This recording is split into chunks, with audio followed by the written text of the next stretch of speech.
Why the Bible was written. Everyone, when making an important contract, we say it's only certain if it's left as a document. That's why we take it for granted that the Bible was recorded as writing. But the ancient people thought exactly the opposite.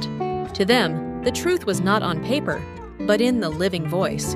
Perhaps you might have misunderstood that it was primitive, since it was passed down by word of mouth, because there was no writing. Are you misunderstanding? Today, we break that prejudice and go find the amazing twist of why the Bible had to wear the clothes of writing.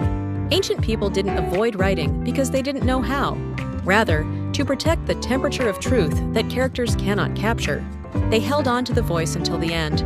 They were masters of memory, who developed the memory muscles of the brain to the extreme. Their oral tradition, where the community listened together and immediately corrected wrong parts, was much more sophisticated and thorough than today's written records. To them, speech was more accurate than writing, and it was the cutting-edge communication method to preserve God's heart along with the context of the field. Then why was it specifically left in writing?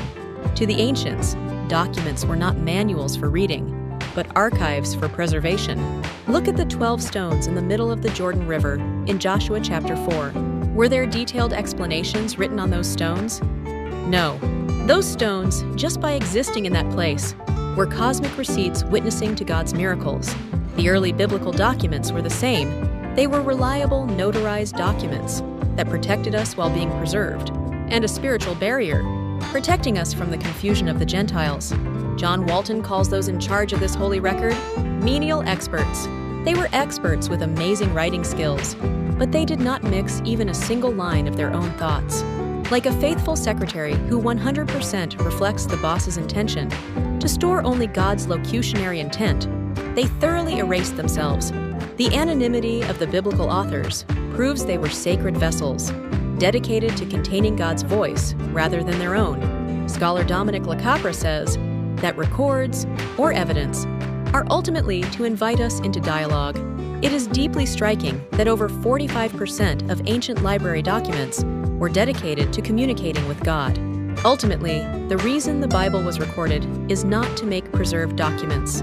It is to enable a vibrant dialogue with God, who still speaks to us today. The Bible is not simply a manual conveying information. It is a holy monument showing that God's promises are certain. Reading the Bible means taking out God's faithfulness stored in the archive and letting His voice resonate again in my life today. Then, how are these preserved documents used in actual life? Next time, we will look at how these documents became school textbooks and how they shaped the life of the community through public reading.